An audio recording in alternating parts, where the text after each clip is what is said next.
BBC Radio Scotland. Now, would you give up your car journey to work and take the bus instead, even if it is free? Here's Wazim with a scheme where they want you to do just that. Thanks, David. Good morning. Well, three bus companies, First Group, Arriva and Stagecoach, are offering free bus trips to encourage people to use less of their car.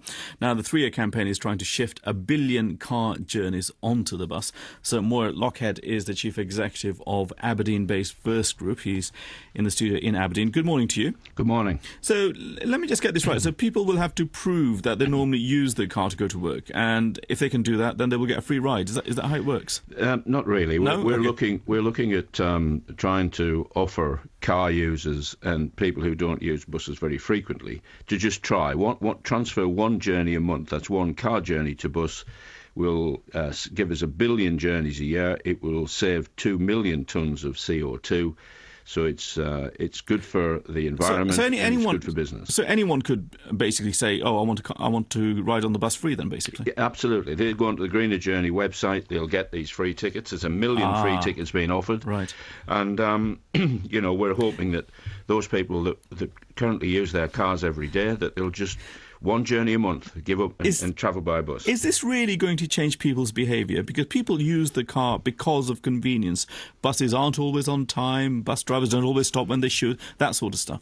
Yeah, well, you're quite right. I mean, there are occasions when the service isn't as good as it needs to be. We've got to make that commitment and that promise. We've got to promise to deliver the timetable we've published. But this campaign is about saying, look, if you were prepared to give up one of your car journeys, travel by bus, that's 1 billion journeys a year, 2 million tonnes of CO2. It's good for the planet.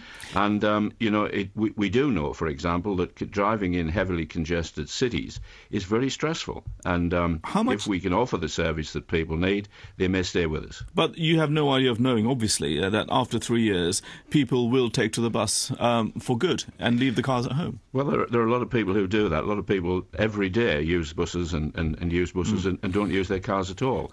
But we're saying, well, this is not an anti-car lobby. This is simply saying, give it a try. If it works out for you, we think it'll be good for you. Yeah. It does help the environmental plan that and of we're course, all aimed at. In the long run, it helps your profits as well, as you get more people onto the bus as well. Well, these empty seats that we have, we're offering free. So that isn't going to add to our profits, but what it will do is it will just get people to try. And if you look at park and ride sites and so on throughout the country, people are trying bus travel more than they've done before. So it's not going to cost you anything then, because you're offering empty seats anyway? That's right. Yeah. Can I just ask you a couple of issues away from this scheme? I mean, transport budgets are going to come under increasing pressure with the cuts. Bus operators could lose all sorts of subsidies they get from local authorities. Are you worried about that? Well, we don't get very much subsidy at all. But you do get subsidies, though, don't you? No, we don't. What we do get is we get support that we pass through to pensioners. So, for example, the concession travel is free. We pass that through to the customer. We don't get support as companies in particular. And therefore, we're very much a commercial organisation.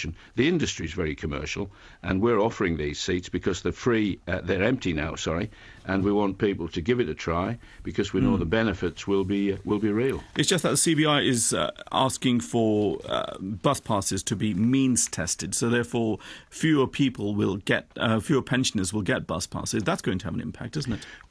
Well, it depends. I mean, I think what they're saying is, look, let's make sure we're getting value for money. And the real test is whether the people who are using our free travel, the concession travel, could afford to pay towards that. I think that's the only question. There is no sign that the government's going to withdraw that, and I think people would expect them to look at value for money. So Moir Lockhead, Chief Executive of First Group, thank you very much for your time. And if you think you would transfer from the car to a free bus ride, then text us 80294.